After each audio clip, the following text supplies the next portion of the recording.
Bonjour à tous et bienvenue à cette nouvelle édition de la revue de la presse camerounaise.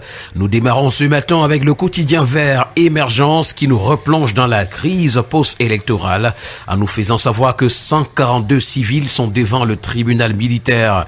Ils ont comparu hier dans une atmosphère agitée. Le quotidien bleu d'Aman Mana Le Jour qui en parle également ce matin nous fait savoir qu'ils comparaissent depuis ce 8 janvier 2026 pour des accusations de propagation de fausses nouvelles, rébellion en groupe, attroupement et défaut de carte nationale d'identité. Le journal Le Messager, pour sa part, nous présente le service de cadastre Voribé comme l'usine des faux titres fonciers. Et d'après l'enquête qui a été faite par le journal ce matin sur un vaste réseau mafieux entretenu par des fonctionnaires qui fabriquent et délivrent de faux titres fonciers en utilisant parfois des documents scannés, de faux timbres et des cachets administratifs. Voilà donc une information à retrouver ce matin à la page 6 du journal. En pied de une, c'est la CAN 2025 qui intéresse. Débranchons la joie du Maroc, c'est le titre à retrouver ce matin.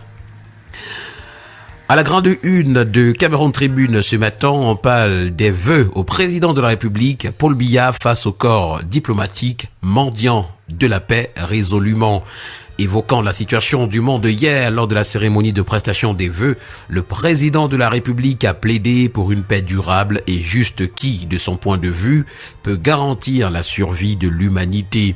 Le chef de l'État a également reçu les vœux des corps constitués nationaux. Les pages spéciales de Cameroun Tribune dédiées à cette information ainsi que les premières analyses sont à retrouver ce matin des pages 2 à 10 du journal. Restant dans cette cérémonie de vœux au président ce matin, le quotidien d'information républicaine, le drapeau parle de la stabilité en ligne de mire et au palais de l'unité, les institutions constitutionnelles, les forces de défense, les autorités traditionnelles et religieuses ainsi que les forces vives de la nation ont présenté leurs vœux de nouvel an au président Paul Biya. Dans un climat solennel, les délégations ont réaffirmé leur attachement aux institutions, leur engagement pour la paix, l'unité nationale et la cohésion sociale. Et puis en réponse, le chef de l'État a rappelé les enjeux du moment et appelé à une responsabilité collective pour préserver la stabilité et poursuivre le progrès du Cameroun. Revenons sur les vœux au président avec le quotidien L'Info à chaud ce matin. S'agissant des prestations remarquables des Lions indomptables à la CAN marocaine, Paul Biya a félicité Samuel Eto'o. Cabral Libye, lui aussi, était du côté de la présidence où il a plaidé pour un renouveau managérial. C'est l'information contenue ce matin dans les colonnes du quotidien Le Témoin qui nous renseigne qu'à l'occasion de la cérémonie de présentation des vœux au président de la République, Cabral Libye a exprimé depuis la présidence son souhait de voir l'année électorale qui s'ouvre marquée par le respect de la volonté populaire devant les caméras de la télévision présidentielle. Le député a également appelé à un renouvellement de l'équipe managériale et à l'expérimentation effective du changement attendu par de nombreux Camerounais. Voilà donc une information à retrouver ce matin. Un événement nous est présenté ce matin à la grande une du quotidien Mutation. Bello Bouba réapparaît. Le président national de l'UNDP a présenté ses vœux hier au chef de l'État Paul Biya. Depuis l'élection du 12 octobre et la proclamation des résultats, le ministre démissionnaire du tourisme, candidat à la présidentielle, n'a plus fait de déclaration ni d'apparition publique. Et ce matin donc, on le retrouve à la présidence de la République en page 7 du journal. Revenons avec la CAN marocaine également à retrouver dans les colonnes de Mutation ce matin. C'est un choc de Lyon à Rabat. Nous avons le tri-hebdomadaire La Voix des Jeunes qui en reparle ce matin. Cameroun-Maroc, le duel des félins.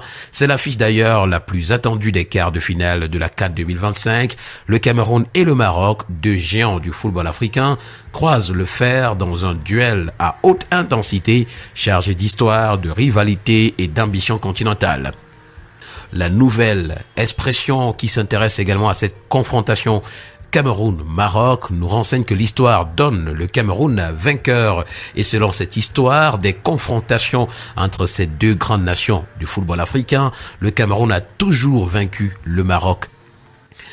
Parlons d'autre chose ce matin avec le quotidien Infomatin, notamment d'eau et d'énergie, vers un partenariat Émirat-Cameroun est le titre qui nous est présenté. Et d'ailleurs, ce 8 janvier à Yaoundé, le ministre de l'Eau et de l'Énergie Gaston Elundou Samba a reçu en audience une délégation d'investisseurs de ce pays du Moyen-Orient. La rencontre fait suite à la signature la veille d'un protocole d'accord entre le gouvernement et le groupe SGC Investment fixant le cadre général de la collaboration pour le financement des études et le développement des projets prioritaires dans plusieurs secteurs stratégiques.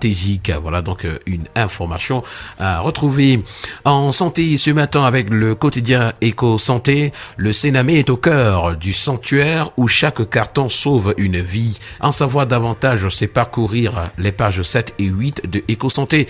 Et puis en petite une, on parle de maladie du nouveau-né. Les sages-femmes renforcent leur expertise.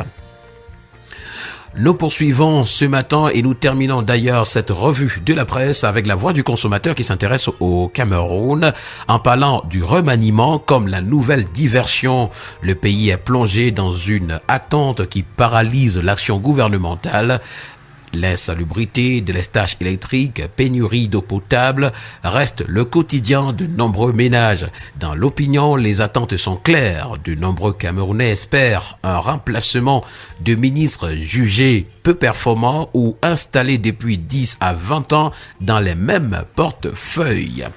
Scanning des marchandises également, le port autonome de Douala défie le ministre des Finances et puis Habeas Corpus libéré et Sama.